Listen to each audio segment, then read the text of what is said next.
যারা গত 15.5 বছর ধরে এই দেশে মানুষকে গুম করেছেন,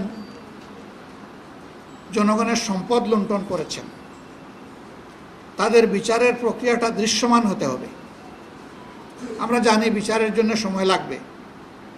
একটা অন্তর্বর্তীকালীন সরকারের সময়ে পুরা বিচার হয়ে যাবে এটা কেউ দাবি করে না, কিন্তু বিশ্বাসযোগ্য দৃশ্যমান কিছু কাজ তো সামনে আসতে হবে।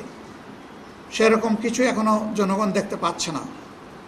এই জায়গায়ও জনগণের আশঙ্কা, যদি অপরাধীদের বিচার সুষ্ঠুভাবে না হয় তাহলে অপরাধ চক্র বৃদ্ধি পাবে এবং বাংলাদেশ ভবিষ্যতে গভীর অন্ধকারে তলিয়ে যেতে পারে।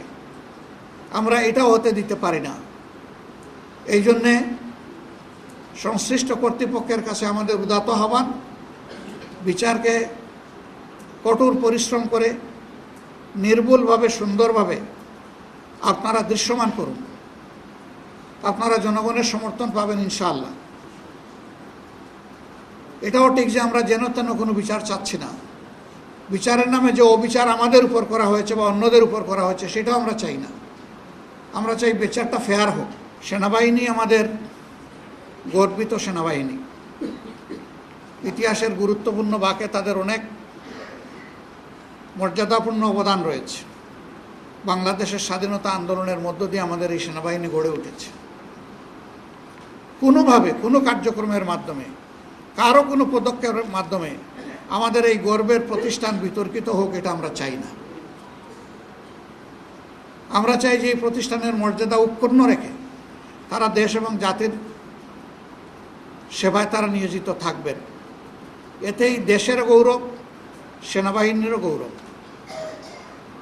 আমরা আমাদের সেনাবাহিনীকে সেই গৌরবের জায়গায় রাখতে চাই এবং এই জায়গা কেউ ক্ষতিগ্রস্ত করবেন না সেই দিকে আমরা আশা রাখতে চাই। সেনাবাহিনীকে নিয়ে যে কোনো ধরনের মন্তব্য করা থেকেও বিরত থাকা উচিত বলে আমরা মনে করি। এই বিষয়টা একটা দেশের সার্বিক নিরাপত্তার সাথে সংশ্লিষ্ট। সেনাবাহিনীকে বিতর্কিত করলে একটা স্বাধীন দেশ বড় ধরনের ঝুঁকিতে পড়তে পারে। আমরা সেই সমূহ বিতর্ক থেকে আমাদের প্রিয় গর্বিত সেনাবাহিনীকে আমরা মুক্ত রাখতে চাই। আরও দুইটি স্পর্শকাতর বিষয় সম্প্রতি আলোচনায় আছে। একটি হচ্ছে মানবিক করিডোরের নামে একটা উদ্যোগ। আমরা সর্বপ্রথম এটি আমাদের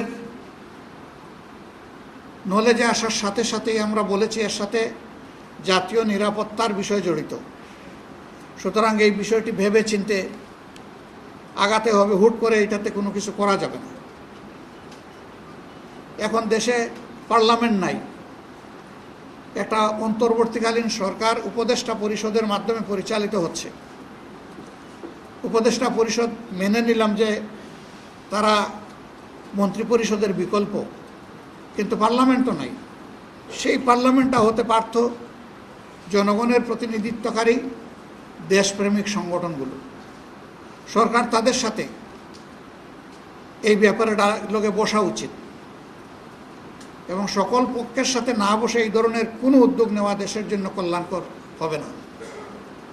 আমরা আশা করব যে এই ব্যাপারে সরকার যথাযথ গুরুত্ব দেবেন এবং রাজনৈতিক দলসমূহের সাথে বসে, আরও যারা অংশীদার আছেন তাদের সাথে বসে, যারা সিকিউরিটি এক্সপার্ট আছেন তাদের সাথে বসে এই বিষয়ে সিদ্ধান্ত নেওয়া যেতে পারে। অথবা বিষয়টি যেহেতু অনেক বড়, এটাকে পরবর্তী নির্বাচিত সংসদের উপর ছেড়ে দেওয়া যেতে পারে, সেটাই উত্তম হবে। বন্দর ব্যবস্থাপনারও একটা বিষয় সামনে এসেছে। এটা একটা বিশাল বিষয়। আমাদের দেশের লাইফলাইন হলো চট্টগ্রাম বন্দর থেকে সারা দেশ। এটি আমাদের প্রধান সমুদ্র বন্দর। এই বন্দরে উপরে নির্ভর করছে বাংলাদেশের অনেক কিছু। গোটা বৈদেশিক বাণিজ্য এটার উপর 70% ঊর্ধ্বে নির্ভরশীল। এরকম একটা বন্দর ব্যবস্থাপনারও কোনো সিদ্ধান্ত নেওয়া হঠাৎ করে এটা অসমীচীন হবে বলে আমরা মনে করি না। এই বিষয়গুলো ভেবেচিন্তে আরও অংশীজনের সাথে আলাপ করে কি করা যায় সে বিষয়গুলো সামনে নিয়ে আসা উচিত। ফিলিস্তিন দশকের পর দশক, গাজা বছরের পর বছর, আজকে দারুণভাবে নির্যাতিত এবং নিষ্পেষিত। আমরা বিশ্ব সম্প্রদায়ের প্রতি আহ্বান জানাই যে আমরা যারা মানবাধিকারে বিশ্বাস করি এই মানুষগুলোকে তাদের অধিকার নিয়ে সম্মানের সাথে বাঁচতে দিন। তার অধিকার যদি হরণ করেন তাহলে মানবাধিকারের কথা আমাদের মুখে মানায় না। এ পর্যন্ত যা ঘটেছে তার পুঙ্খানুপুঙ্খ তদন্ত হোক জাতিসংঘের মাধ্যমে, এবং যারা যেখানে যতটুকু সীমা লঙ্ঘন করেছেন, অপরাধ করেছেন, তাদেরকে বিচারের আওতায় নেওয়া উচিত।